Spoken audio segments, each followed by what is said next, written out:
Hola, queridos amigos. Bienvenidos una vez más a Destinos Humanos. Antes de comenzar la historia de hoy, quiero decirles que ustedes son el corazón de este proyecto. Si disfrutan de lo que hacemos y tienen el deseo y la posibilidad de apoyarnos, los invito cordialmente a nuestra comunidad en Patreon. Allí compartiremos historias especiales y muy profundas que no saldrán en YouTube y podrán verlas antes que nadie y sin interrupciones. Su apoyo es lo que permite que estos relatos sigan cobrando vida. Muchas gracias de todo corazón. Nunca le dije a mi hijo lo que guardaba escondido dentro del reloj de antesala, ese gigante de roble que custodia el fondo de mi taller de reparación. Cuando Daniel se casó con una mujer que no veía el trabajo de toda mi vida como algo más que un simple número en un balance de cuentas, tomé una decisión. Me aseguraría de que cada paso que ella diera, cada intención oculta, quedara debidamente documentada. Una tarde de noviembre, mi asistente del taller, Gloria Sanz, me llamó desde la habitación trasera. Su voz era apenas un susurro que apenas lograba superar el tic-tac constante de las máquinas. Señor Iglesias, dijo Gloria, con la urgencia marcada en el rostro, tiene que venir a ver esto. Su nuera está aquí y está registrando su escritorio personal. Había estado esperando exactamente 18 meses para que llegara este momento. Todo lo que había preparado con discreción y paciencia, moviendo las piezas como si de un cronómetro suizo se tratase, estaba a punto de cambiar el rumbo de mi familia para siempre. Hay un tipo particular de silencio que se asienta sobre un taller de reparación de relojes después de que se marcha el último cliente por la puerta de la calle de las Huertas. No es el silencio del vacío o de la soledad, es más bien el silencio de un aliento contenido, una pausa necesaria entre latidos. Cada pieza en esos estantes está esperando. Esperando las manos expertas de alguien que las comprenda. Esperando recuperar su propósito original. He pasado 38 años de mi vida aprendiendo a escuchar la diferencia casi imperceptible entre un reloj que simplemente se ha detenido y uno que, en sus engranajes más profundos, se está muriendo. Los sonidos, se lo aseguro, no son los mismos. Mi nombre es Iker Iglesias. Tengo 66 años y la mayoría de los vecinos del barrio de las Letras, aquí en el corazón de Madrid, me conocen como el hombre capaz de devolverle la vida a cualquier guardatiempo que parezca perdido. La relojería Iglesias ha ocupado este mismo local, estrecho y de fachada de ladrillo visto, desde el año 1989. En el escaparate aún resiste el letrero pintado a mano que mi esposa, Miriam, hizo ella misma el año que inauguramos el negocio. Recuerdo verla trabajar con el pan de oro y un pincel de pelo de Marta finísimo que había pedido por catálogo. Tardó 3 días enteros en perfilar esas letras doradas. Jamás he permitido que las cambien, son el primer saludo que recibo cada mañana al subir el cierre. Por dentro, las paredes del local guardan mucho más que un simple inventario de piezas descatalogadas, guardan memoria viva. Hay relojes de bolsillo con los cristales agrietados por caídas de hace un siglo. Relojes de chimenea con las campanas dobladas que ya no saben sonar a las horas en punto. Relojes de pulsera traídos por nietos cuyos abuelos ya no están entre nosotros, pero que se niegan a aceptar que el tiempo de sus antepasados deje de latir en sus muñecas. Cada pieza me cuenta una historia.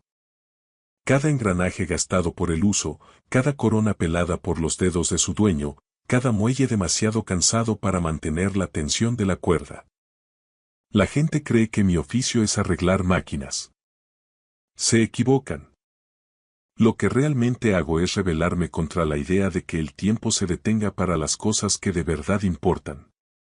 Mi taller está situado al fondo de la tienda, separado de la zona de atención al público por un mostrador de madera de nogal y una puerta adornada con una cortina de cuentas que Miriam compró en un mercadillo de artesanía allá por 1994. Ella decía que aquel detalle le daba carácter al lugar. Yo, por llevarle la contraria y verla sonreír, le decía que me hacía sentir como si entrara en la cueva de una adivina cada vez que cruzaba el umbral para trabajar. Se estuvo riendo casi una semana entera por aquella ocurrencia. Miriam falleció hace ya 8 años. Fue un cáncer de ovario, detectado en etapa 4. Lo descubrieron en un octubre frío y para el siguiente febrero ya se había ido. Fueron los 5 meses más rápidos, crudos y devastadores de mi existencia. Ella solo tenía 57 años y aún guardaba en su libreta planes detallados para cuando cumpliera los 60. Me dejó muchas cosas en herencia cuando partió. Me dejó la tienda, el contrato de alquiler blindado y un libro de clientes que es la historia viva de este barrio desde hace 2 décadas. También me dejó su pincel de pan de oro, que todavía guardo envuelto con mimo en un paño de seda dentro del cajón superior de su escritorio. Pero, sobre todo, me dejó a nuestro hijo, Daniel. En aquel entonces tenía 26 años y ya apuntaba a ser el hombre íntegro del que ella siempre estuvo orgullosa. Y me dejó un reloj. Pero no uno cualquiera. Un reloj de sobremesa inglés, fabricado aproximadamente en 1880, con una caja de madera de frutal de un tono rojizo oscuro y una esfera de latón que marca las horas en números romanos, tal y como lo diseñó el maestro relojero original. Lo había adquirido en una subasta de una testamentaría el año antes de caer enferma. Miriam pasó 3 fines de semana completos restaurándolo ella misma en este mismo banco, algo totalmente inusual. Ella era contable de profesión, no relojera, prefería los balances a los muelles reales. Pero aquel reloj era distinto. Quiero entender qué es lo que te apasiona de este oficio, Iker, me decía mientras limpiaba los puentes del mecanismo. 2 días antes de que la ingresaran en el hospital por última vez, trajo el reloj de casa a la tienda y lo depositó con suma delicadeza en el estante que hay sobre mi puesto de trabajo. No dio explicaciones. Solo me sostuvo la mirada con esos ojos grises, tan firmes y serenos como siempre, y me dijo: Iker, este se queda aquí contigo. Y cuando llegue el momento oportuno, sabrás perfectamente qué hacer con él. En aquel momento, rodeado de botes de medicina, pensé que la morfina empezaba a nublarle el juicio. Me limité a sonreír y a prometerle que lo mantendría a buen recaudo. No comprendí la verdadera magnitud de sus palabras hasta que el tiempo, ese que yo tanto me empeño en reparar, me puso frente a la realidad de mi propia familia. Daniel era un buen chico. Quiero dejar esto sentado desde el principio, de forma clara y sin matices, porque todo lo que voy a relatar a continuación se vuelve turbio, y no quiero que esa verdad fundamental se pierda entre las complicaciones de los hechos. Daniel era un buen hijo que se convirtió en un hombre íntegro. Honesto, de una pieza, de los que todavía sostienen la puerta al pasar, recuerdan los nombres de los vecinos y aparecen sin que los llames justo cuando más los necesitas. Trabaja como ingeniero de caminos para una firma importante aquí en Madrid. Es meticuloso con los números y empático con la gente, son 2 habilidades que rara vez van de la mano, pero él tuvo la suerte de nacer bendecido con ambas. Tras la muerte de Miriam, Daniel no falló ni un solo domingo. Conducía hasta el barrio y desayunábamos juntos en la plaza de Santa Ana, viendo despertar a la ciudad entre cafés con leche y porras. Me ayudaba con las entregas más pesadas cuando la espalda me jugaba malas pasadas y jamás, en todos estos años, preguntó por el testamento ni mencionó una sola vez el dinero. Simplemente estaba allí. Al verlo, llegué a pensar que, a pesar de mis errores, algo habríamos hecho bien Miriam y yo. Sin embargo, en la primavera de hace 3 años, la vida de mi hijo dio un giro. Daniel conoció a una mujer llamada Beatriz Belmonte en una de esas cenas de gala que organiza su empresa para captar fondos benéficos. Beatriz tenía 31 años, una presencia afilada y trabajaba con éxito en el sector de la promoción inmobiliaria de lujo. Daniel la trajo a la relojería un sábado de abril, venía radiante, con ese orgullo ciego que solo el nuevo amor otorga a los hombres jóvenes, como si acabara de descubrir un tesoro que al resto del mundo se nos había pasado por alto. Beatriz era atractiva de una manera sumamente deliberada, dueña de esa elegancia madrileña que requiere un esfuerzo monumental para parecer natural y relajada. Me estrechó la mano con firmeza, envolviendo la mía con las suyas, y me aseguró con una sonrisa perfecta que la tienda le parecía absolutamente encantadora. Yo se lo agradecí con la cortesía que se le debe a la pareja de un hijo, pero no pude evitar fijarme en sus ojos. Mientras hablábamos, vi cómo su mirada escaneaba cada rincón de la habitación. Beatriz no estaba apreciando el encanto de la madera vieja o de los relojes centenarios, estaba haciendo cálculos. Reconocí esa mirada al instante porque la he visto 1000 veces. La tienen los tasadores de herencias y los abogados de sucesiones cuando entran en una casa tras un entierro. Es la mirada gélida de alguien que, antes incluso de saber qué historias esconden los objetos, ya los ha separado en columnas de activos y pasivos dentro de su cabeza. Lo noté, me dolió, pero decidí enterrar esa intuición. Quería estar equivocado. Quería convencerme de que solo era un viejo desconfiado y cascarrabias que necesitaba abrirle el corazón a la gente nueva. Se comprometieron en diciembre y se casaron el septiembre siguiente. Fue una celebración preciosa en un viñedo a las afueras de Madrid, bajo la luz dorada del atardecer castellano. Daniel no pudo evitar llorar cuando la vio aparecer al fondo del pasillo. Yo también lloré, pero mis lágrimas eran por Miriam, que tendría que haber estado allí, sentada a mi lado, para ver a nuestro hijo formar su propia familia. Durante los primeros meses de su matrimonio, me esforcé en convencerme de que mi primera impresión había sido un error de juicio. Beatriz parecía hacer feliz a Daniel, era organizada, decidida y tenía esa facilidad de palabra que las personas naturalmente tímidas, como mi hijo, necesitan para navegar por el mundo. Lo impulsaba profesionalmente y lo cuidaba de la forma en que una buena compañera debe hacerlo. Pero entonces llegó febrero. Apenas llevaban 5 meses casados cuando la música empezó a desafinar. Beatriz empezó a soltar preguntas, al principio de forma casual, como quien no quiere la cosa mientras tomábamos un vino. ¿Cuánto tiempo hacía que el edificio era de mi propiedad? ¿Cómo estaban subiendo los precios del suelo en la calle de las Huertas con la nueva peatonalización? ¿Había echado un vistazo a esos nuevos planes de pensiones para autónomos y pequeños empresarios? Preguntaba con ese tono que solo usa la gente que ya conoce las respuestas de antemano y solo está tanteando el terreno para ver cuánta información sueltas tú voluntariamente. Yo respondí con la cautela del que sabe que un muelle real puede saltar en cualquier momento. Dije que el edificio nos había dado mucho y que se había portado bien con nosotros a lo largo de las décadas. Le aclaré que no tenía la menor intención de vender y que Miriam y yo siempre habíamos soñado con que el negocio pasara a manos de Daniel algún día, si él así lo deseaba. Beatriz se limitó a sonreír, una sonrisa que no llegó a sus ojos, y sentenció: Por supuesto, Iker. Es un plan muy tierno. Escuchar la palabra tierno aplicada a un proyecto de vida de 38 años de esfuerzo y sacrificios compartidos no es, ni de lejos, un cumplido.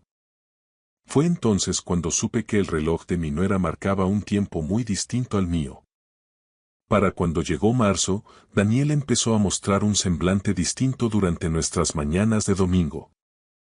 Se le veía más callado de lo habitual, algo distraído, con la mirada perdida en el horizonte de los tejados de Madrid. Consultaba su teléfono móvil con una frecuencia que antes me habría parecido impensable. Una vez, mientras compartíamos unos churros, le pregunté si todo marchaba bien entre ellos y se limitó a responder: Sí, papá, solo es que estoy algo cansado por la obra del túnel. Sin embargo, la segunda vez que se lo pregunté, apenas 2 semanas más tarde, la respuesta fue distinta y más reveladora. Me confesó que Beatriz pensaba que estaba dedicando demasiadas horas al trabajo y que quería que empezaran a aprovechar sus fines de semana de una manera más intencional. ¿Más intencional? Repetí yo, saboreando la extrañeza de la palabra en mi boca. Ya sabes. Dijo él, evitando por primera vez en su vida mirarme directamente a los ojos, se refiere a planear cosas con antelación. Viajes cortos, actividades culturales, escapadas. En definitiva, aprovechar al máximo el tiempo libre de calidad. Entendí perfectamente lo que Daniel no se atrevía a decir en voz alta. Beatriz estaba moviendo las manecillas de su vida, alejándolo de su órbita familiar y atrayéndolo hacia la suya, domingo tras domingo, con la precisión de un cronógrafo. Las visitas, que antes eran sagradas, empezaron a espaciarse. Luego se volvieron ocasionales, sujetas a compromisos previos. Finalmente, cesaron por completo y fueron sustituidas por mensajes de WhatsApp, fríos y asépticos, que no son lo mismo que un abrazo o una charla cara a cara, y ambos lo sabíamos aunque calláramos por orgullo o por pena. En abril, mi asistente del taller, Gloria Sanz, esa mujer leal que lleva gobernando el mostrador de la relojería desde hace 11 años, me apartó un martes por la tarde con un gesto de preocupación que no le conocía. Señor Iglesias, dijo, usando ese tono formal que reserva exclusivamente para las noticias de gravedad, su nuera estuvo aquí ayer por la tarde, mientras usted se había acercado al almacén de fornituras para recoger unos repuestos de cuerda. Le informé de que usted no se encontraba en el local, pero no pareció importarle. Dijo que solo quería echar un vistazo por puro sentimiento, por nostalgia de la tienda. Gloria hizo una pausa dramática, mirando hacia la cortina de cuentas que separaba los dos mundos del negocio. Fue a la habitación de atrás, señor Iglesias. Al taller.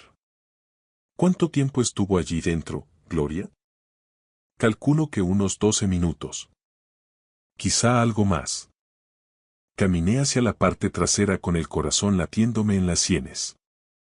A simple vista, nada parecía haber sido perturbado, los relojes seguían en sus estantes y el aceite de relojero no se había derramado. Pero conozco ese taller como conozco las líneas de mis propias manos y los latidos de mi propio corazón.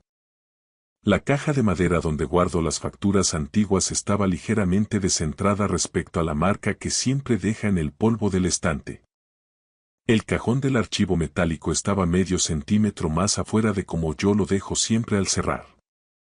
Alguien, con dedos rápidos y curiosos, había estado revisando mis documentos privados.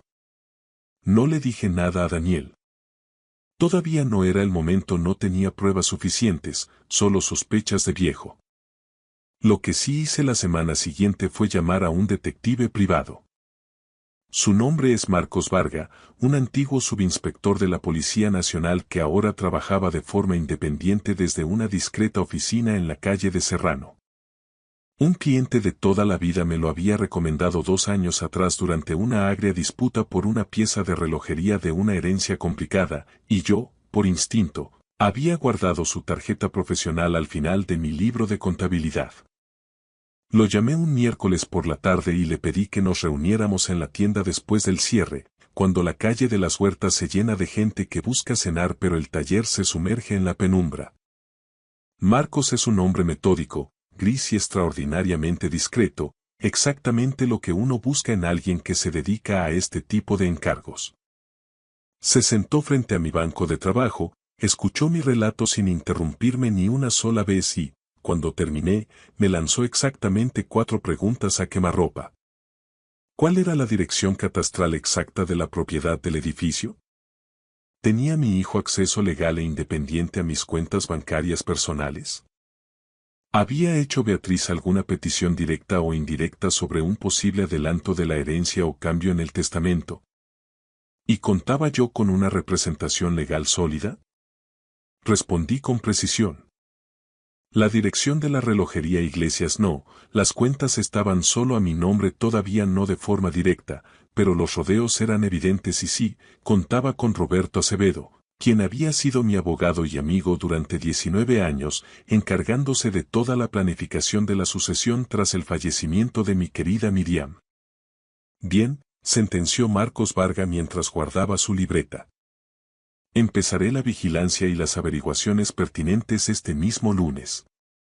Esa misma semana llamé a Roberto Acevedo al despacho. Le conté punto por punto lo que Gloria había presenciado y lo que yo había sentido. Roberto, con la prudencia que le caracteriza, actualizó mi testamento ese mismo mes y reestructuró el fideicomiso y la sociedad patrimonial de modo que la propiedad del edificio y las cuentas bancarias pasaran a Daniel bajo ciertas condiciones muy estrictas, y nunca de forma automática o descontrolada. También me sugirió, casi como una orden, que empezara a llevar un registro escrito y detallado de cada conversación o encuentro inusual. Le hice caso. Compré una libreta pequeña, de tapas duras y color verde carruaje, en la papelería técnica de la plaza de la provincia. Feché la primera entrada el 14 de abril y escribí 3 frases cortas pero cargadas de significado. He mantenido ese diario de sospechas cada semana desde entonces, documentando el tiempo que, esta vez, no pretendía arreglar, sino vigilar. Lo que Marcos Varga encontró durante los 2 meses siguientes no fue del todo sorprendente, pero resultó ser lo suficientemente específico como para ser letal en términos legales. Beatriz se había reunido hasta en 3 ocasiones con una abogada especializada en el sector inmobiliario llamada Paola Herrera, cuyo bufete es conocido en Madrid por gestionar transacciones agresivas de locales comerciales en zonas protegidas. Las reuniones no habían tenido lugar en el despacho de la calle Velázquez, sino en una cafetería discreta de la zona de Retiro, lo que sugería un intento deliberado de no dejar un rastro oficial o visitas registradas en una recepción. Marcos también logró documentar, de forma pericial, 2 conversaciones en las que se escuchaba a Beatriz discutir con un tono frío sobre la propiedad de la calle de las Huertas.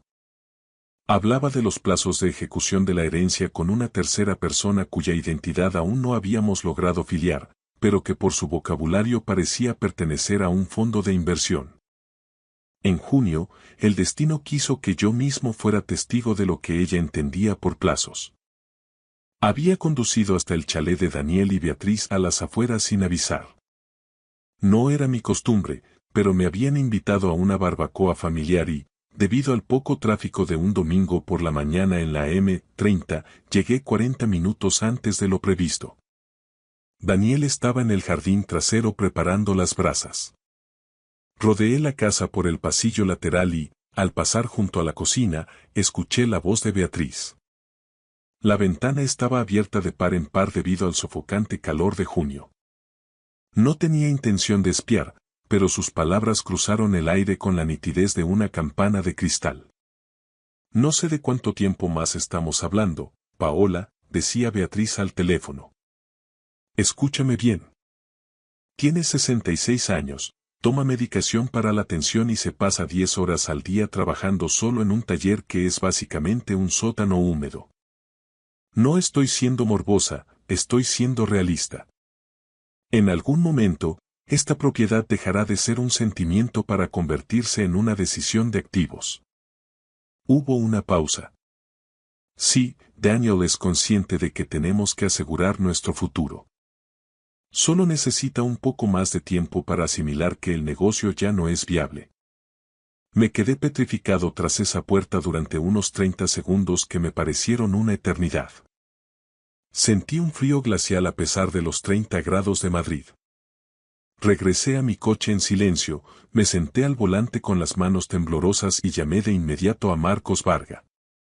Le di el nombre de Paola Herrera y le repetí palabra por palabra lo que acababa de oír. Le dije que necesitaba documentos, no solo sospechas. La información llegó en apenas 2 semanas.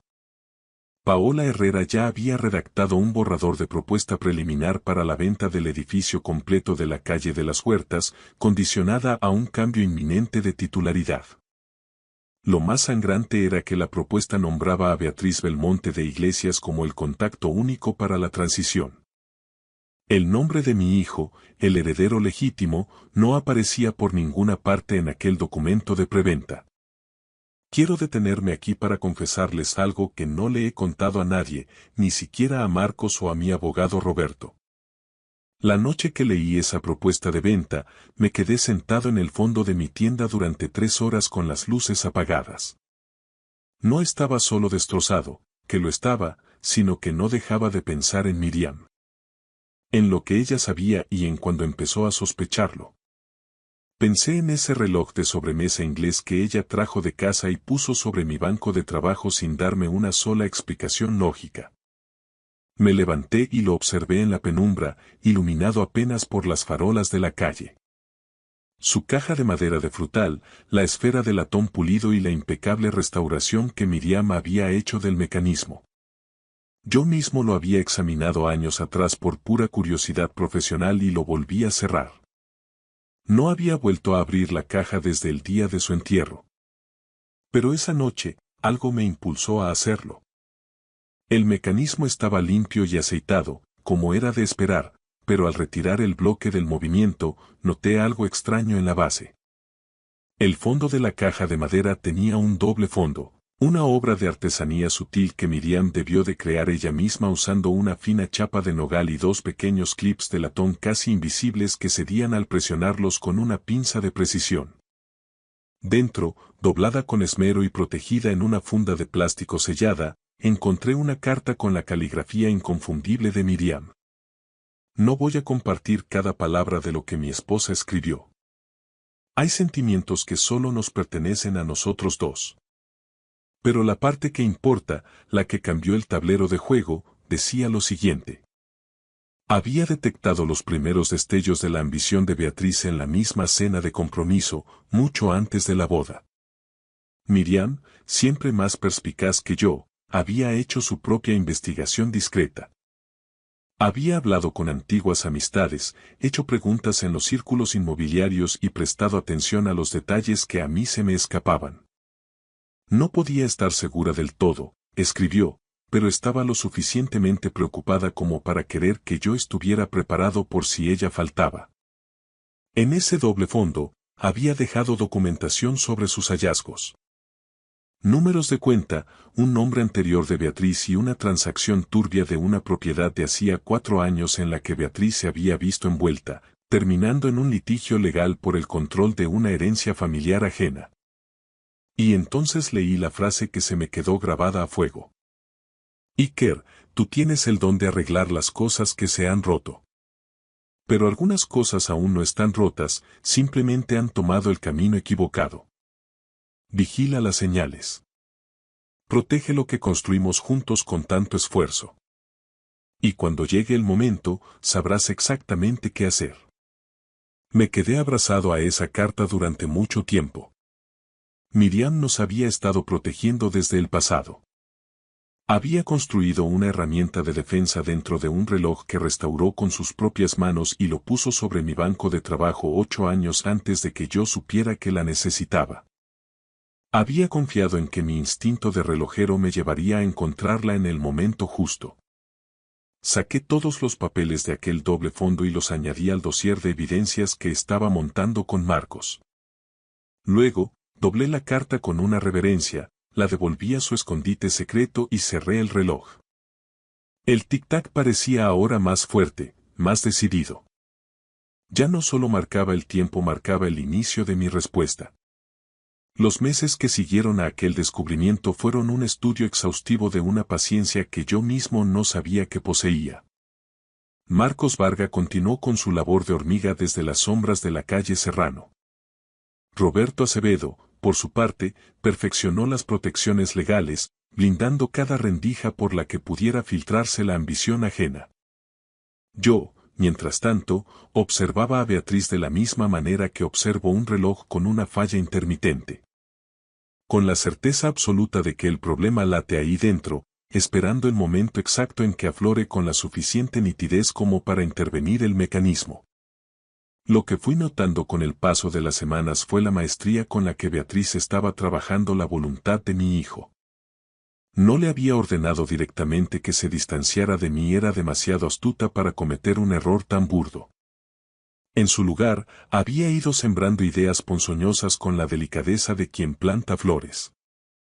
Mencionó una vez, como quien no quiere la cosa, que yo parecía haberme vuelto un poco controlador y obsesivo con la gestión de la tienda. Sugirió en otra ocasión que la relación tan estrecha que Daniel mantenía conmigo les dificultaba a ellos construir su propia identidad como matrimonio independiente. Incluso se atrevió a sacar a relucir la memoria de Miriam, usando su nombre de formas que pretendían consolar pero que en realidad buscaban hundir a Daniel, comentarios civilinos sobre lo difícil que debía de ser para él sentir que nunca estaría a la altura del recuerdo de su madre, sugiriendo que tal vez él idealizaba demasiado un pasado que ya no existía. Nada de esto me llegó directamente de labios de ella. Lo supe por el propio Daniel, captando fragmentos envenenados a lo largo de meses de conversaciones que yo conducía con pies de plomo. Él soltaba alguna frase que sonaba extraña en su boca, un enfoque empresarial que yo no reconocía como suyo, o mostraba una vacilación donde antes siempre hubo una certeza absoluta, y yo, en cuanto se marchaba, tomaba nota de todo. Llené página tras página de mi libreta verde.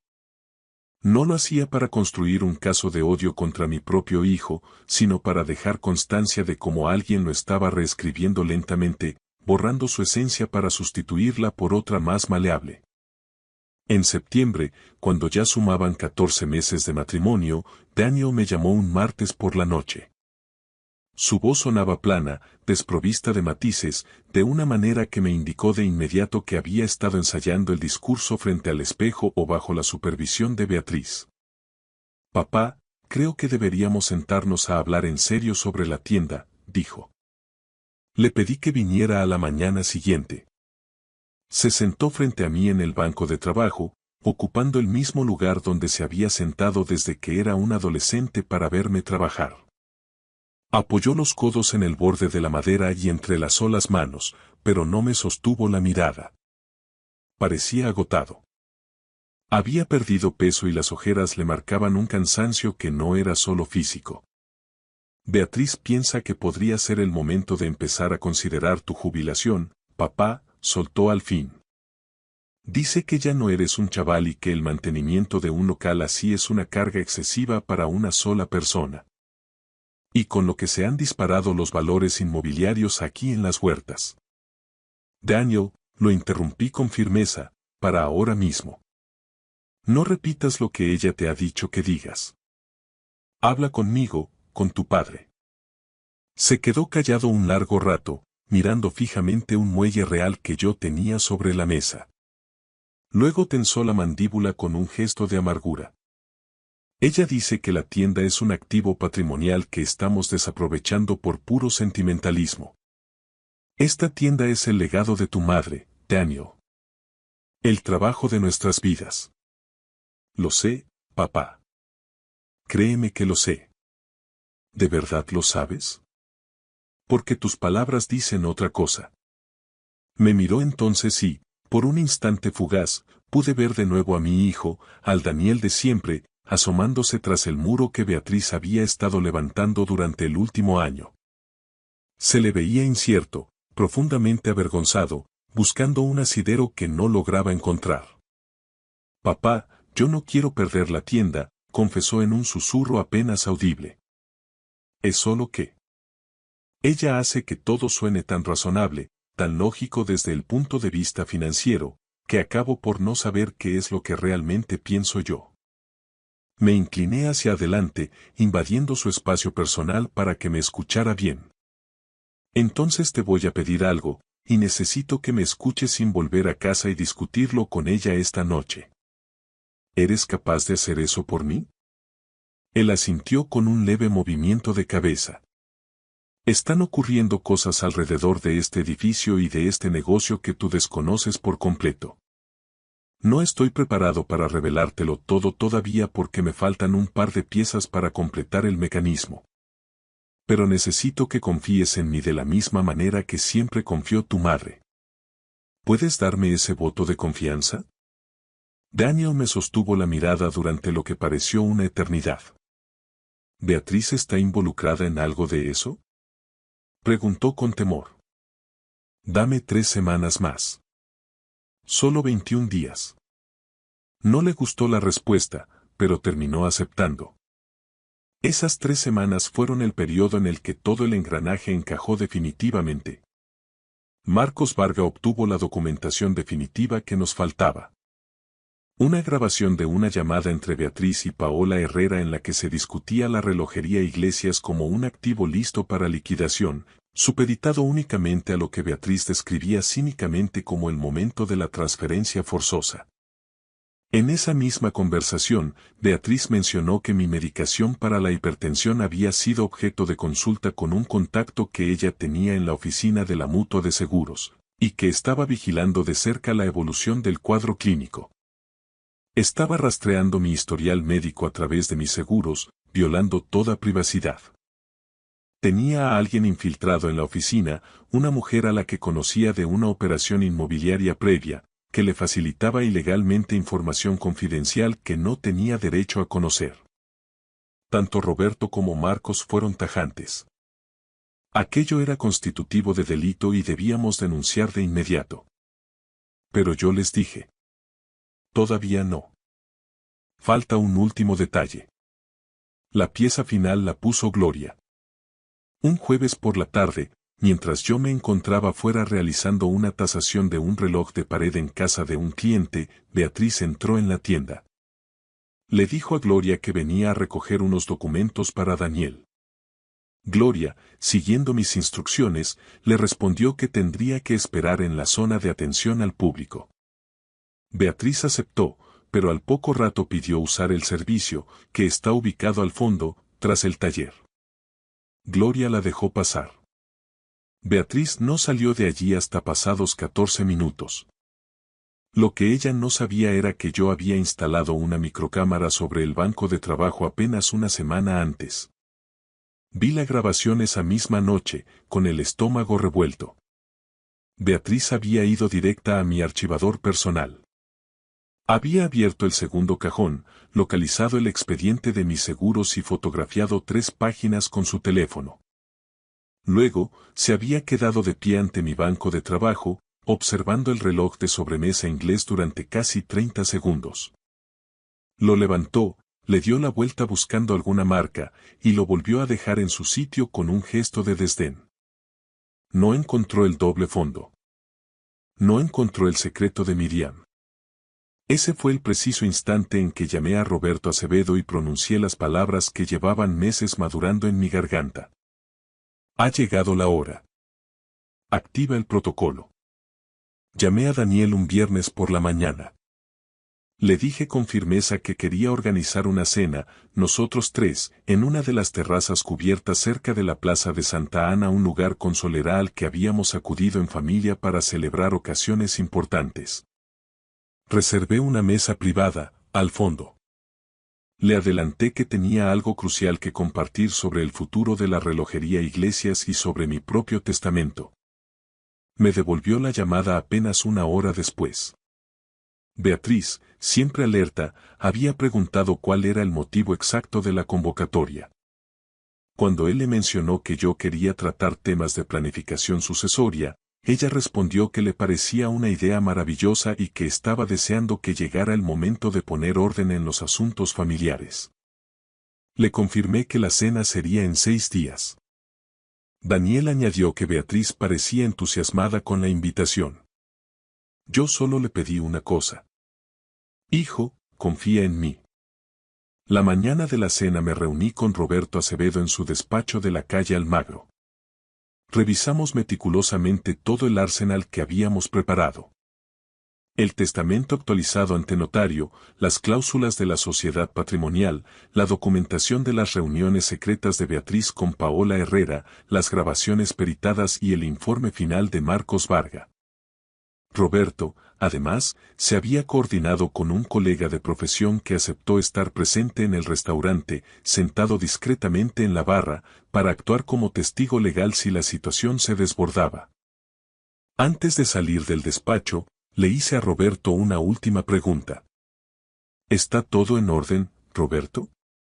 Él me miró por encima de sus gafas, con esa seriedad de quien sabe que está a punto de ejecutarse una sentencia necesaria. Iker, todo está exactamente donde debe estar. El mecanismo es perfecto. Volví a la tienda por última vez antes de la cita. Abrí el reloj inglés, extraje la carta de Miriam y la leí despacio, saboreando cada palabra. Luego la doblé con cuidado y me la guardé en el bolsillo interior de la chaqueta, junto al corazón. No pensaba mostrarla esa noche, era un tesoro privado entre ella y yo, pero necesitaba sentir su presencia cerca. A las 7 en punto, entré en el restaurante con mi traje gris de los domingos y el reloj de sobremesa envuelto en una lona bajo el brazo. Daniel ya me esperaba en la mesa, sentado con la espalda rígida y un semblante sombrío. Beatriz estaba frente a él, elegantísima, luciendo la sonrisa de quien acude a recoger un premio largamente esperado. Se iluminó al verme. Iker, dijo, con esa voz de seda, esta cena es una idea fantástica. Es fundamental dejarlo todo organizado para evitar problemas en el futuro. Tienes toda la razón, Beatriz, respondí mientras tomaba asiento. Por eso mismo estamos hoy aquí. Pedimos la cena y mantuvimos una conversación trivial sobre el tráfico y el tiempo en Madrid. Daniel me observaba con la ansiedad de quien espera el resultado de una biopsia. Beatriz pidió una copa de cava para brindar. Cuando retiraron los platos principales, deposité el reloj inglés sobre el mantel, justo entre nosotros dos. Beatriz lo miró con curiosidad fingida. Ese es el reloj de Miriam, ¿verdad? Exacto. Lo restauró ella misma el año antes de marcharse. Me pidió expresamente que lo guardara en el taller y me aseguró que yo sabría cuándo llegaría el momento de darle un uso especial. Beatriz soltó una risita suave, casi condescendiente. ¡Qué detalle tan bonito! ¡Qué sentimental eres, Iker! Hay algo más dentro de este reloj, proseguí, bajando el tono de voz. Mi esposa era una mujer extremadamente precavida. Tenía la capacidad de ver grietas donde otros solo veían superficies lisas. Me dejó una carta en un compartimento oculto que ella misma diseñó. La sonrisa de Beatriz no desapareció, pero se congeló. Abrí la caja del reloj, accioné el doble fondo y puse sobre la mesa no la carta original de Miriam, sino una copia del informe de Marcos Varga. Las actas de sus reuniones con Paola Herrera, los registros ilegales de mi seguro médico y la transcripción de sus llamadas sobre la liquidación del edificio. Beatriz, dije con una calma que me sorprendió a mí mismo, estos son documentos que deberías leer con mucha atención. Mi abogado tiene los originales y la Dirección General de Seguros ya ha recibido una notificación formal. Daniel agarró los papeles. Su rostro se transformó en una máscara de piedra conforme pasaba las páginas.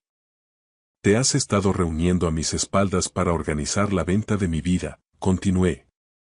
Has accedido a mis datos médicos violando mi intimidad y has intentado manipular a mi hijo para que viera este legado como un simple activo financiero. Hace 2 semanas entraste en mi taller para fotografiar mis archivos privados. Beatriz dejó la copa de cava en la mesa con un golpe seco. Iker, esto es un malentendido monumental. Estas pruebas están fuera de contexto. Yo solo buscaba lo mejor para Daniel y Beatriz. La voz de Daniel sonó desde el fondo de su alma, pesada y definitiva. Ella se giró hacia él. No lo intentes. No sigas por ahí. El silencio que siguió en esa mesa de la Plaza de Santa Ana fue el más atronador que he escuchado en mis 66 años. El colega de Roberto me miró desde la barra, le hice un leve gesto y él volvió a su copa. La compostura de Beatriz se desintegró pieza a pieza, como un cristal antiguo que estalla bajo demasiada presión. Empezó a soltar justificaciones, medias verdades y una versión distorsionada de la realidad donde ella era la víctima de un suegro paranoico. Daniel no dijo nada. Se limitó a mirarla con la expresión de un hombre que descubre que el mapa del tesoro que seguía llevaba directamente a un precipicio. Cuando Beatriz se levantó bruscamente para marcharse, le dediqué las últimas palabras. La relojería Iglesias no es una transacción, Beatriz. Es el esfuerzo de Miriam y el mío, y solo pasará a manos de quien sepa respetarlo. Mi abogado contactará con el tuyo el lunes. Se marchó. El portazo del restaurante resonó como un disparo. Daniel y yo nos quedamos a solas. ¿Cuánto tiempo llevabas sabiendo esto, papá? Preguntó al fin. 18 meses de sospechas y 6 de certezas. Él se miró las manos, hundido. ¿Por qué no me abriste los ojos antes? Porque necesitaba que pudieras mirarla a la cara sin el filtro de mi desconfianza, y porque necesitaba pruebas que no pudieras rebatir. Estaba protegiendo el trabajo de tu madre. Y te estaba protegiendo a ti. Daniel acarició la madera del reloj inglés. Ella lo sabía. Mamá lo intuyó hace 8 años. Siempre iba 3 pasos por delante de todos nosotros, Daniel. Así era ella. Nos quedamos allí 1 hora más, redescubriéndonos en el silencio de la noche madrileña. Al salir, bajo las luces doradas de la plaza, Daniel me pidió perdón. Le apreté el hombro con fuerza. No tienes de qué arrepentirte, hijo. Confiar en la persona que amas no es un error, es un acto de nobleza. Conduje de vuelta a la calle de las Huertas, subí el cierre de la tienda y coloqué el reloj de nuevo en su estante. Le di cuerda, escuchando cómo el mecanismo recobraba su latido constante. En las semanas posteriores, el proceso judicial fue discreto pero implacable.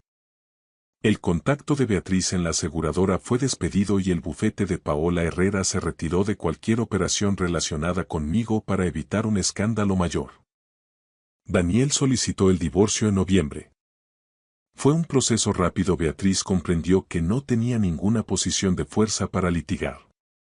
Él se mudó a un pequeño piso cerca de la calle Atocha y, para mi inmensa alegría, recuperamos nuestros domingos. El primer domingo de nuestra nueva etapa, apareció con café recién hecho y una bolsa de napolitanas calientes. No hablamos de Beatriz.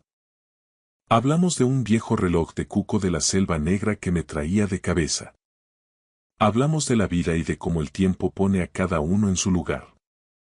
2 semanas después, le puse un delantal y le enseñé a limpiar un mecanismo de escape.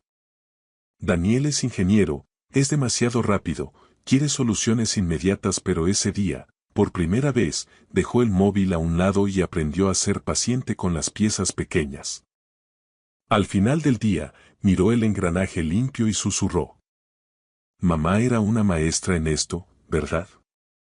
Era la mejor, hijo. Mucho mejor que yo.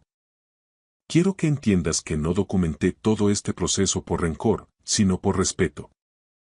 Lo hice porque lo que Miriam y yo levantamos en este edificio de ladrillo tiene un valor que no se mide en euros, sino en los 38 años que pasamos cuidando el tiempo de los demás. La codicia nunca llega gritando, llega con modales, con preguntas que parecen razonables y tratando de hacerte sentir un anciano desfasado. No lo permitas. Confía en quienes te quieren sin hacer números. Mi nombre es Iker Iglesias. Arreglo relojes y, a veces, tengo la suerte de arreglar familias. El reloj inglés sigue en mi taller, marcando un tiempo nuevo.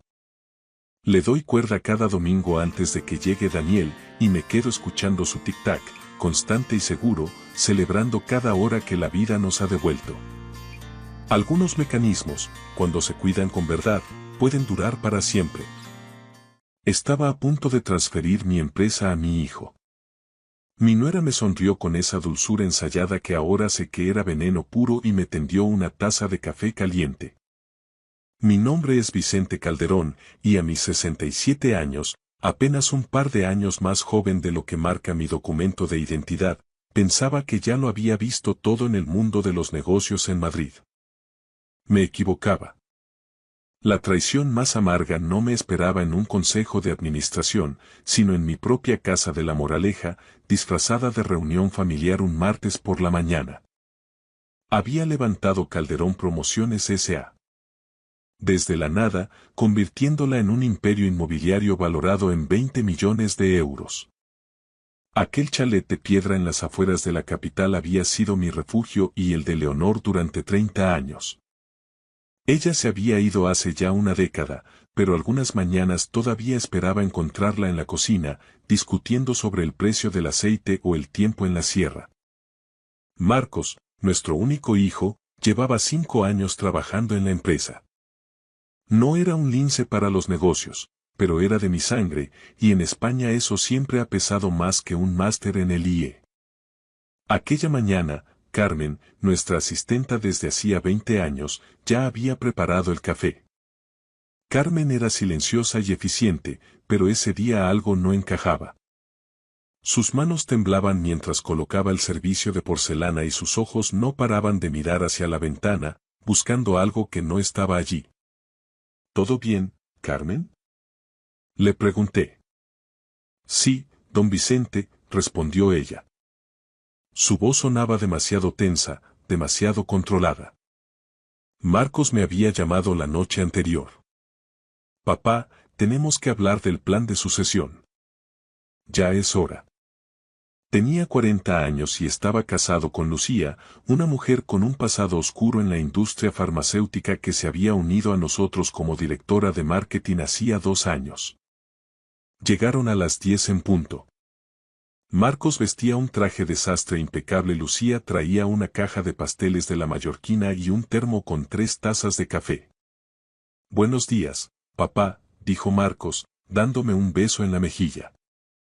Fue un gesto mecánico, casi administrativo. Lucía ha traído tu tueste natural favorito de esa cafetería nueva en la calle Serrano, añadió él. Me pareció extraño. El café de Carmen ya estaba servido en mi taza azul favorita, pero Lucía estaba desplegando las nuevas tazas con una sonrisa de escaparate. ¡Qué detalle!, dije, aceptando la taza. El aroma era distinto, ligeramente metálico, con un toque amargo que no reconocí. Nos instalamos en mi despacho. Marcos extendió un fajo de documentos sobre la mesa de caoba. Solo son trámites, papá. Necesitamos que firmes esto hoy mismo para formalizar el traspaso de poderes. Alcancé la taza de café. Lucía me observaba con una intensidad depredadora que debería haberme hecho sospechar. Fue entonces cuando Carmen apareció a mi lado, cargando una bandeja con unos supuestos recibos de la luz. Tropezó de una forma torpe, algo inaudito en ella. La bandeja golpeó la mesa, los papeles volaron por el aire y, de repente, sentí su boca pegada a mi oreja. No lo beba, señor, susurró con una urgencia que me heló la sangre. Por favor, confíe en mí. Su mano accidentalmente golpeó mi brazo. El café se derramó sobre los documentos y la mesa de madera noble. Marco soltó un taco. Carmen empezó a pedir perdón profusamente, derribando más cosas en un caos calculado. En medio de la confusión, Lucía agarró una de las tazas, ya no sabía cuál era cuál, y dio un trago largo para calmar los nervios. Por Dios, Carmen, mira qué has hecho. Espetó Lucía limpiándose una mancha en la chaqueta. Pero Carmen no la miraba a ella. Me miraba a mí con una mezcla de pánico y alivio. 5 minutos de limpieza después, Marco seguía irritado por los documentos arruinados. Entonces, Lucía se puso pálida.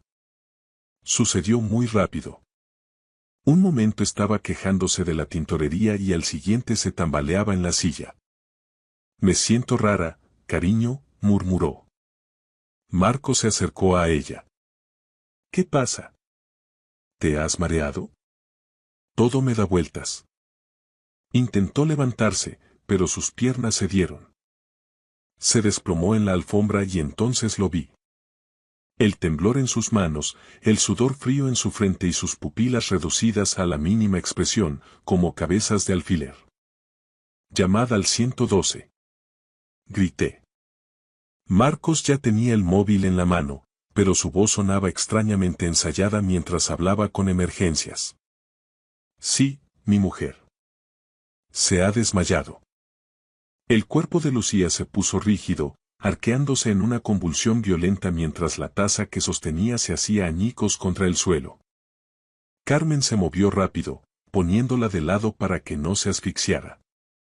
Yo me quedé de rodillas junto a ellas, intentando procesar lo que estaba viendo. ¿Una intoxicación alimentaria? ¿Un ictus? Pero la advertencia de Carmen seguía retumbando en mi cabeza como una campana de iglesia. No lo beba. Confíe en mí. Ese café era el que me correspondía a mí. El que Lucía había bebido por error. La ambulancia del SAMUR llegó a los 6 minutos. Los paramédicos trabajaron con la precisión de un reloj suizo mientras subían a Lucía a la camilla. Me quedé observando la cara de Marcos cuando creía que nadie lo miraba. He pasado 40 años aprendiendo a leer a la gente para construir mi empresa, y lo que vino fue miedo por su mujer moribunda. Fue puro cálculo. El Hospital de la Paz, en el norte de Madrid, estaba a apenas unos kilómetros de casa. Las puertas automáticas de urgencia se abrieron con un siseo metálico y llevaron a Lucía directamente a un box de críticos. Apareció una doctora, de unos 40 y tantos años, con el pelo oscuro recogido en una coleta tirante. Su placa decía, DRA. Elena Martín, Medicina de Urgencias. ¿Qué ha pasado?, preguntó con voz firme. Marcos empezó a hablar atropelladamente. Estábamos tomando café. Colapso. Convulsiones. Era bueno en esto. 42 años a su lado y nunca me había dado cuenta de lo gran actor que era mi hijo. ¿Alguna alergia conocida? La doctora Martín examinaba la forma inerte de Lucía. Ninguna, respondió Marcos. Tiene las pupilas muy contraídas. El ritmo cardíaco es errático, comentó ella hacia una enfermera. Haced un cribado toxicológico completo, hemograma, panel químico y añadid niveles de arsénico. Ahora. ¿Arsénico? La sorpresa de Marcos sonó genuina. Estaba cubriendo sus huellas. Pero la expresión de la doctora me indicó que ella ya sospechaba algo. Se giró hacia mí. ¿Usted estaba allí, señor Calderón? Sí, estábamos en mi despacho. Mi asistenta derramó el café, hubo confusión. Lucía bebió de una de las tazas. ¿Qué taza era la destinada a usted, señor? La pregunta me golpeó como un puñetazo. No lo sé. Todo pasó muy rápido. Voy a pedir análisis de sangre para usted también. Si ese café era para usted. No terminó la frase. Un agente del Cuerpo Nacional de Policía llegó mientras me extraían sangre. El oficial Rodríguez. Protocolo obligatorio, explicó la doctora Martín. Una sospecha de envenenamiento requería notificación a las autoridades. Marcos se revolvió en su silla. ¿Envenenamiento? Es una locura. Nadie le respondió. Los resultados llegaron 90 minutos después. La doctora Martín regresó con una tablet y una expresión que me lo dijo todo. Su nuera tiene una intoxicación aguda por arsénico. Una dosis letal. Está en estado crítico. Mantuve mis manos firmes. Años de entrenamiento empresarial. Nunca muestres debilidad. ¿Y yo? Usted presenta una exposición crónica al arsénico, señor Calderón. Un envenenamiento constante a dosis bajas durante aproximadamente 3 meses. Vamos a empezar la terapia de quelación inmediatamente. 3 meses. Julio, agosto, septiembre. El cansancio que yo achacaba a la edad, las náuseas que atribuía al estrés, la confusión durante las juntas de accionistas. Alguien me había estado matando lentamente. Y hoy debía ser el día en que finalmente funcionara. ¿Quién tiene acceso a sus comidas y bebidas?, preguntó la doctora. Mi hijo, su mujer. Mi asistenta. El inspector querrá hablar con todos ellos. A través de la ventana de la sala de consultas, podía ver a Marcos en el pasillo. Tenía el móvil fuera, los dedos moviéndose rápido por la pantalla, escribiendo a alguien, destruyendo pruebas. Quizá yo le había enseñado todo sobre negocios, como leer un balance, negociar un contrato, detectar debilidades, pero también le había enseñado, sin querer, a ocultar lo que realmente sentía, a actuar. Él levantó la vista. Nuestros ojos se encontraron a través del cristal. Por un segundo, su máscara resbaló. No vi culpa, ni miedo. Solo ese mismo cálculo frío, como si estuviera resolviendo un problema técnico, planeando su siguiente movimiento. Mi hijo, el niño que yo había criado, el hombre para el que había construido un legado. Había sobrevivido a crisis inmobiliarias, opas hostiles y recesiones. Sabía distinguir entre la mala suerte y el sabotaje deliberado. Esto no era un accidente. Era un asesinato premeditado, metódico y paciente. Y mientras miraba a mi hijo tras el cristal de urgencias, un solo pensamiento retumbaba en mi mente. Se suponía que yo debía estar muerto. Encontré a Carmen a la mañana siguiente en la capilla del hospital. Estaba sola en el último banco, con el rosario entre las manos y lágrimas corriendo por su rostro. Señor Calderón, lo siento tanto. Me senté a su lado. La capilla olía a cera y a limpio, un aroma que me recordó a Leonor. Usted me salvó la vida, Carmen. Debí decírmelo antes. Sus manos temblaban mientras sacaba un pequeño cuaderno de espiral de su bolso. La vi hace 6 semanas. Doña Lucía estaba en la cocina antes del desayuno. Tenía un frasquito con un líquido transparente. Echó unas gotas en su café y lo removió. Se fue como si nada. Dentro del cuaderno había 3 meses de anotaciones meticulosas. Fechas, horas, observaciones. 15 de julio. El señor se queja de náuseas. La SRA. Lucía en la cocina sola a las 6:30 horas. 3 de agosto. El señor está mareado durante una llamada. Café preparado por la SRA. Lucía. 10 de septiembre. El señor se confunde en la junta. La SRA. Lucía hizo el café esa mañana. Usted se ponía cada vez más enfermo, dijo Carmen. Solo los días que ella venía temprano e insistía en ayudar con el desayuno. Me enseñó fotos en su móvil. Borrosas, pero lo suficientemente claras. Lucía en la encimera de mi cocina con un vial en la mano. Otra de su bolso abierto con el frasquito visible. También los grabé hablando. Con mi móvil en el bolsillo del delantal. El sonido era terrible, pero se distinguían las voces. Marcos y Lucía, en algún lugar de mi casa. La dosis final, decía la voz de Lucía, en cuanto firme el traspaso de la empresa. Y otra grabación de hacía una semana. Los síntomas son perfectos, decía Marcos. Solo necesitamos que confíe en nosotros una vez más. Me quedé allí, en el banco de la capilla, escuchando a mi propio hijo conspirar para matarme. ¿Por qué no me lo dijo? Pregunté. Usted le quería tanto. Estaba tan orgulloso. Tuve miedo de que no me creyera, de que me despidiera y entonces ya no pudiera protegerle más. Su voz se quebró. Hace 20 años, mi hija necesitó una operación de corazón en Houston. El seguro no cubría nada. Usted lo pagó todo. 400.000 euros. Usted salvó su vida. No podía dejar que le mataran. Se lo debía. Usted no me debía nada, Carmen. Ahora soy yo quien se lo debe todo. La puerta de la capilla se abrió con un eco sordo sobre el suelo de piedra.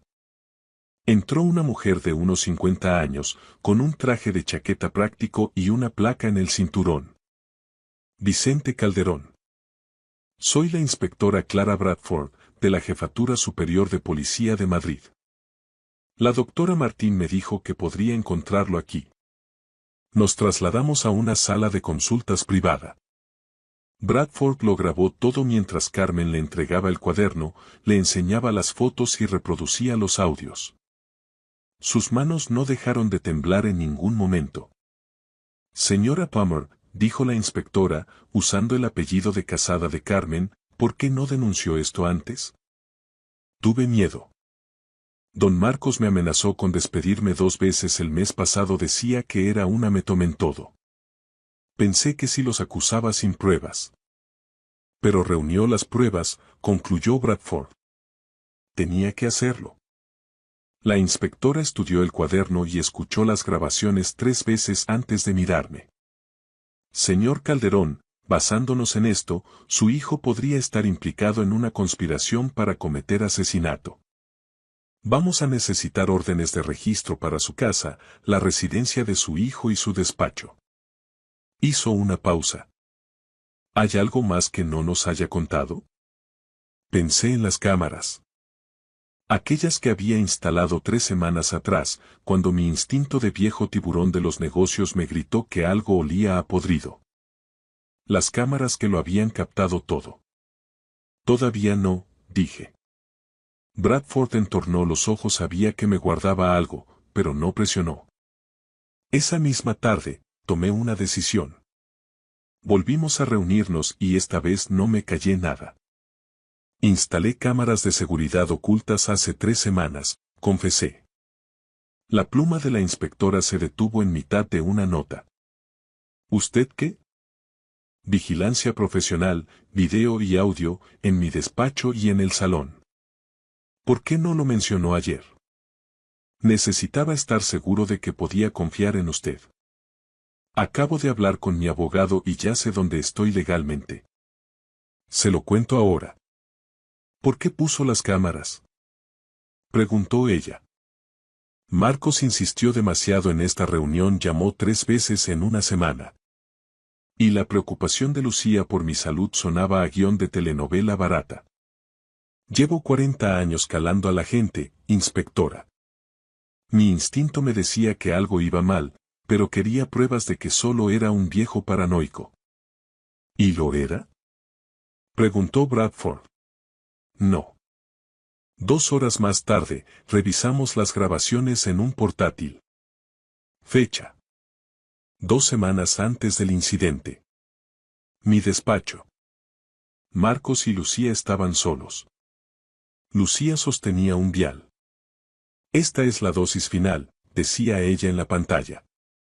¿Está segura de la cantidad?, preguntaba mi hijo. Provocará una parada cardíaca en cuestión de horas. Para cuando alguien quiera buscar arsénico, será demasiado tarde y no dejará rastro. El arsénico imita perfectamente un fallo cardíaco. El forense verá exactamente lo que nosotros queramos. Ella sonrió, fría y clínica. Una vez que firme el traspaso de la empresa esa mañana, lo hacemos. Entonces será todo nuestro. Los 20 millones de la empresa más los seguros. Vimos más metraje. Días enteros de planificación, cálculos de dosis, coartadas. Marcos hablaba de vender la constructora inmediatamente y mudarse a un país cálido. Lucía buscaba en Google países sin tratado de extradición con España. Cuando terminó el último clip, me recliné en la silla. Había visto esto cada noche durante 2 semanas, esperando que Marcos cambiara de opinión, que mi hijo recordara lo que significaba el honor o la lealtad. Nunca lo hizo, dije con la voz quebrada. ¿Por qué no los confrontó?, preguntó la inspectora. Porque necesitaba pruebas irrefutables y porque lo quería demasiado como para creerlo hasta que no tuve otra opción. Bradford no perdió el tiempo. Consiguió las órdenes y los registros empezaron a la mañana siguiente. Encontraron el vial de arsénico en el despacho de Lucía, escondido en un cajón con doble fondo. Los forenses financieros rastrearon 500.000 euros desviados de las cuentas de la empresa a la cuenta personal de Marcos durante los últimos 8 meses. Pequeñas transferencias estructuradas para no hacer saltar las alarmas de Hacienda. Y luego estaban las pólizas de seguro. 7 millones de euros sobre mi vida, con Marcos como único beneficiario, contratadas hacía 8 meses, justo cuando empezó el desfalco. Justo cuando Lucía empezó a interesarse por mi dieta y mis niveles de estrés. Bradford me llamó esa noche. Vamos a detenerlos a los 2 mañana mismo. Las pruebas son abrumadoras. ¿Y Lucía?, pregunté. La interrogaremos en cuanto esté estable. Hizo una pausa. Señor Calderón, ¿su testamento actual deja todo a nombre de Marcos? Miré por la ventana del hotel donde me había instalado. Ya no podía dormir en mi propia casa. Ya no. Lo cambié hace 2 semanas, el día después de ver esas grabaciones. ¿Cómo lo cambió? Quiso saber ella. Si Marcos me traicionaba, no heredaría nada. Todo el patrimonio pasaría a una fundación para la prevención del maltrato a personas mayores. Bradford se quedó en silencio al otro lado de la línea. Así que su hijo intentó asesinarlo por una herencia que nunca iba a recibir. Esa es la ironía, inspectora. Destruyó su vida por absolutamente nada. ¿Él lo sabe?, preguntó ella. Sonreí sin pizca de alegría. Todavía no. Pero se va a enterar pronto. Día 4. Mi abogado deslizó un documento sobre la mesa frente a la inspectora Bradford. El codicilo está fechado 2 semanas antes del incidente, explicó. Bradford leyó en voz alta. En caso de que mi hijo, Marcos Calderón, sea hallado culpable de traición mediante violencia, robo, fraude o intento de daño, la totalidad de mi patrimonio se destinará a un fideicomiso para la Fundación Calderón para la Protección de Mayores. Me miró fijamente. ¿Escribió esto el día después de ver las grabaciones? Sí, respondí con firmeza. No podía permitir que heredara aquello por lo que estaba dispuesto a matarme. Es la ironía suprema, añadió ella. Intentó asesinarlo por 20 millones de euros que nunca iba a oler. En ese momento, el teléfono de Bradford sonó. Se retiró un momento y regresó con noticias frescas. Una mujer llamada Lisa Henderson acababa de personarse en la comisaría de Canillas. Trabajaba con Lucía en la farmacéutica y confesó que el arsénico había desaparecido del laboratorio hacía 6 meses. Según Lisa, Lucía le hacía preguntas extrañas sobre cuánto tiempo permanecía el arsénico en sangre y si un fallo cardíaco podía enmascarar el veneno. Las cámaras de seguridad de la empresa confirmaban que Lucía entró en la zona de acceso restringido el 15 de marzo y salió con los bolsillos de su bata sospechosamente llenos. Esto demuestra la premeditación, sentenció Bradford. 6 meses de planificación. El arresto de Marcos se produjo 2 semanas después, a las 6 de la mañana. Pidió verme, pero no dije una palabra. Lucía ya había sido trasladada de la unidad de agudos a la cárcel de Soto del Real. Ambos fueron acusados de conspiración para el asesinato, intento de homicidio, malversación y robo de sustancias controladas. Se les denegó la libertad bajo fianza. 6 meses después, caminé por los pasillos de la Audiencia Provincial de Madrid. La sala estaba abarrotada de periodistas y curiosos atraídos por el titular. El hijo que envenenó a su padre por millones. Marcos estaba sentado en el banquillo con un traje que yo mismo le había comprado las navidades pasadas. Cuando me vio, intentó fingir remordimiento, pero yo ya conocía su verdadera cara gracias a las grabaciones. Todos en pie, anunció el alguacil. La magistrada Patricia Morrison presidió la sesión.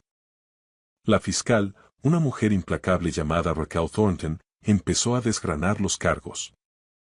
El envenenamiento sistemático, el desfalco, el fraude a los seguros. Pensé en el tiempo que mi hijo pasó planeando mi muerte. 8 meses de cálculos mientras me sonreía cada mañana en el desayuno. Todo para un legado que ya no le pertenecía. Mi verdadero legado ahora sería asegurar que otros padres no sufrieran lo mismo. En el tercer día del juicio, la sala se quedó a oscuras. Thornton reprodujo el video de mi despacho. La voz de Marcos llenó el silencio. No puedo esperar a que el viejo desaparezca. Esa empresa debería haber sido mía hace años. Un miembro del jurado soltó un jadeo de horror. Luego vino el clip de Marcos riendo. Mañana por la tarde seremos millonarios. Esa risa, cargada de una alegría macabra por mi muerte, fue lo que terminó de hundirlo. Cuando las luces de la sala se encendieron de nuevo, el ambiente en la audiencia provincial era pesado, como si todos hubieran sido testigos de algo que preferirían no haber visto jamás. La fiscalía llamó a estrados a Carmen Palmer. Caminó hacia el estrado con un vestido azul marino y las manos entrelazadas. Su voz temblaba al jurar decir la verdad. ¿Cuánto tiempo trabajó para Vicente Calderón? Preguntó la fiscal Thornton con suavidad. 20 años, respondió Carmen. ¿Observó algo inusual en el comportamiento de Lucía Calderón?